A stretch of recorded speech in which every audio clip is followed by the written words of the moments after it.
Hi, everyone. I'm Dr. Funke Afolabi Brown. Welcome to the Restful Sleep MD show, where really our focus is to help parents and their children change their relationship with sleep so that you could thrive and you can reach your fullest potential.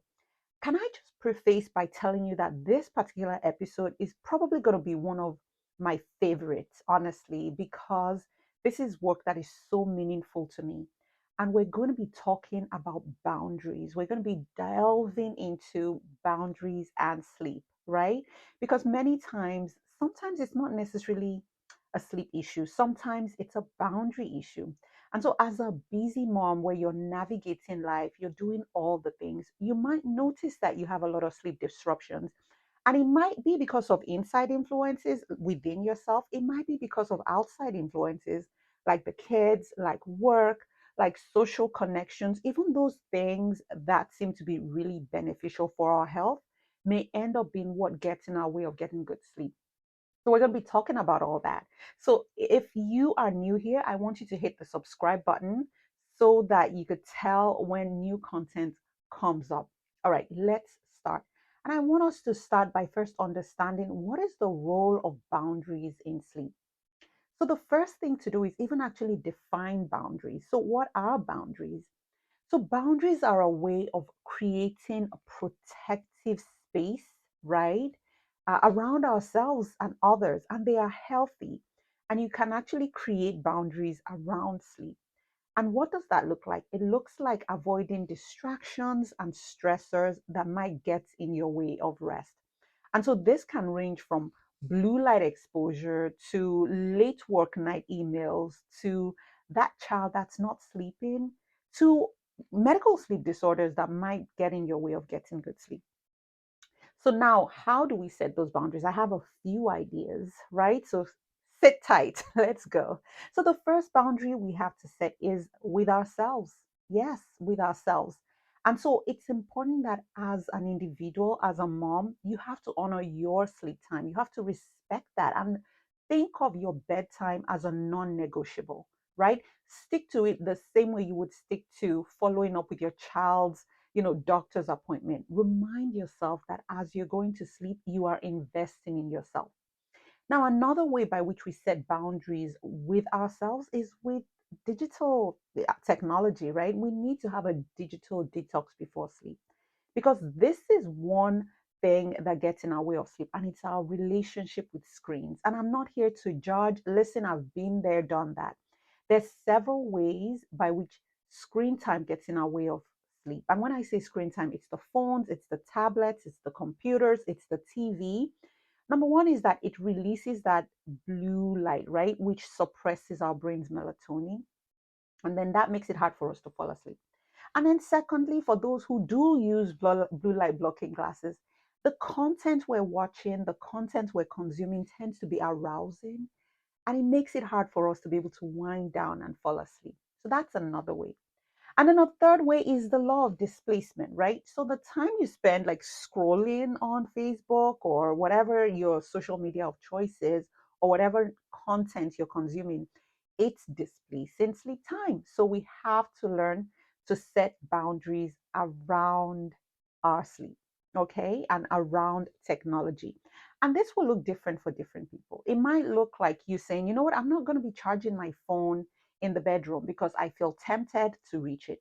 Or I might charge it in the bedroom, but put it somewhere far away from my bed so that, it's going to take me getting up, going to the phone to be able to consume it. And then another way is, setting a reminder where your phone automatically goes to do not disturb at a certain time. And then finally, a good one is I have accountability.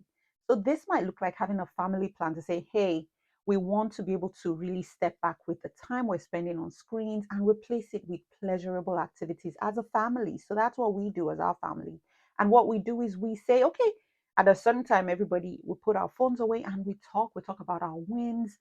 We talk about what's gone well, what we're grateful for as a family. Sometimes we might play a board game. Find what works for you. For us, we've used that time because sometimes meal times are hard for us to all eat together, and that's life. And so that's one way you could set those boundaries around yourself by honoring your bedtime, and by digital detox before bed. Typically 30 to 60 minutes before bed, you should be done with screens.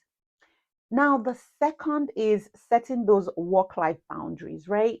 People talk about the fact that there's really no bound or balance, but you can set boundaries between work and your life. And while we live in a very sort of hyper connected world, it's easy to bring work into your bedroom. It's easy to bring work into your day life. It's easy for work to displace sleep in so many ways. And I've seen an upsurge of this, especially with the pandemic, right? People just were working all the time. There was no end. And so when you wonder, why can't I unplug? It might be because you're really bringing work into bed with you. And this can happen even if you're an employee in a company or even as a leader. So if you're an employee, you may be getting emails from your boss and or from other coworkers, and you think, and when you respond to those emails at ungodly hours, right? An 11 p.m. email response is setting an expectation that they will now expect you to be able to respond to them if they text you or email you anytime. And then as a leader, you might be setting a really poor example by, sending out emails to your team very late at night, because then they think, oh, I guess my expectation is that I have no boundaries and I have to respond to these emails, right? So we don't want to do that. And there's research that has shown that when leaders don't prioritize sleep, then their employees don't prioritize sleep and their work productivity actually decreases. So set a good example as a leader, set a good example as a business owner, set a good example as an employee, and create an environment where you can say, work matters, this is valuable, but work has a time when it ends. And so I just want to remind us of that. I actually had a client who was like, she came in like most of my clients say, I'm tired and I'm not sleeping well. And it turns out it was because she was doing notes in bed. And so when she's done with her notes, that chart, she was a physician, her mind was still racing. And so we were able to set boundaries where we said, okay, number one, we need you to delegate. Number two, we need a scribe. And number three, we do not do work in bed, right? Because your brain makes those associations. Your brain has a hard time figuring out what are we supposed to be doing in bed right now, right? So if you have your laptop in bed with you and it's time to sleep, your brain is not sure what to do with itself, right? And so you're playing the activities of the day. So make sure you set that end time to work. Make sure you don't bring work into bed with you. Have a separate workspace where you're doing that work. And then number three is the social boundaries, boundaries even with our families, our social lives. I will start with families, right? Now we know that having a vibrant social life is critical, right? It's one of the tenets of health, having good social connections, but we do have to set boundaries around that. So let's start with your home. Let's start with your family, right? If you're a mom, you have kids who are not sleeping well, you have a spouse that snores or doesn't sleep well as well. How do we set healthy boundaries? I think it starts with a mindset. It starts with you saying, you know what? When I am a when I'm well rested, I'm a better mom, I'm a better wife, I'm a better homemaker, I'm a better whatever it is, right? And so when you do that, then you work your way backwards and say, what do I need to do to get that rest so that I can show up as my best self? So if you have a toddler who is pushing bedtime, who is like fighting bedtime, then that's something we need to say, okay, we got to figure out how to get this toddler sleeping so that I can get the sleep I need, so that I can be a better mom to the toddler. If you have a spouse who's snoring, okay, that looks like maybe putting earplugs, making sure they get seen, right? Encouraging them to get tested for sleep apnea or things like that so that you can get the sleep you need. And having a healthy family plan for your family in terms of sleep, like what are the healthy sleep practices we could all play a part in?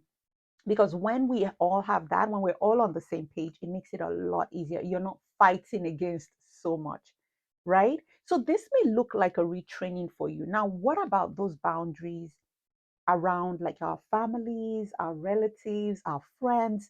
Again, you're going to be like retraining your brain. You're going to now say, well, I'm not available after 9:30, right? This is something I've had to teach my family. I've had to teach friends and loved ones to say, I love you so much, but guess what? After 9:30, we're done.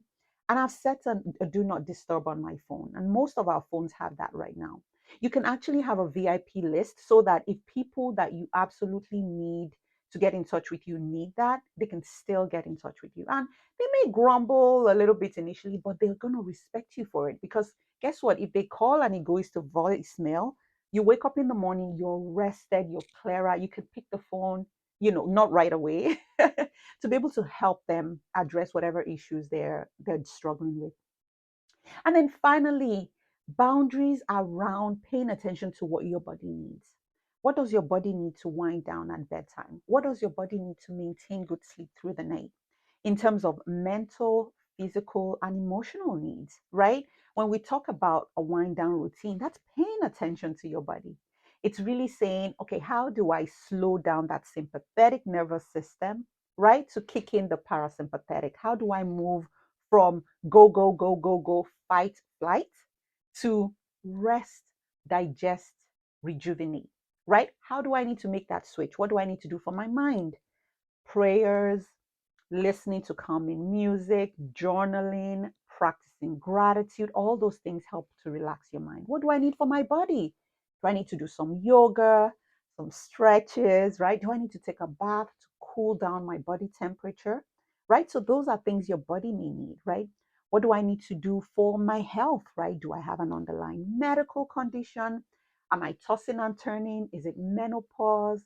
Do I have restless leg syndrome? What do I need to give this body to help promote good sleep?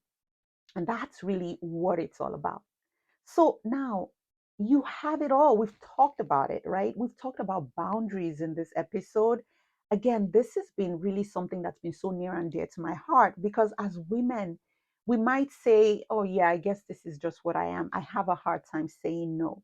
And boundaries are not just about saying no, it's about saying yes to the things that matter to you. And my dear mom, sleep matters, right? Your sleep health matters because when I say yes to sleep, then I am saying yes to being a better mom, a better, employee, a better business owner, a better spouse, whatever that is, I am saying yes to that, right? And so really making that mindset shift. So I hope this video has been helpful for you because this is work that really, again, is near and dear to my heart. If it has been, I want you to give it a thumbs up. I want you to share it with a mom in your world. I want you also to subscribe if you didn't already. Now, if you are that mom who wants to feel seen, who wants to feel heard, you have a child who is struggling with sleep and you are exhausted and you are tired of being tired, I want you to make an appointment with us at the Restful Sleep Place. This is a telemedicine practice where we really focus on providing sleep services to children, to young adults, and their parents with sleep issues. And the best place to go is the restfulsleepplace.com. Don't stop, don't pass, go, just go right there to schedule an appointment with us, the restfulsleepplace.com, or you could give us a call at 215-607-8297. Okay, and this way we could really listen in, see what's going on, get to the root cause of sleep issues, advocate for you, help you set those boundaries, help figure out what's getting in the way of restful sleep so that you can live your fullest selves, so that your children can thrive, so that you can thrive as a family. And so I hope, again, this has been valuable. It's been incredible spending time with you today. And until next time, I hope you rest well and you sleep tight.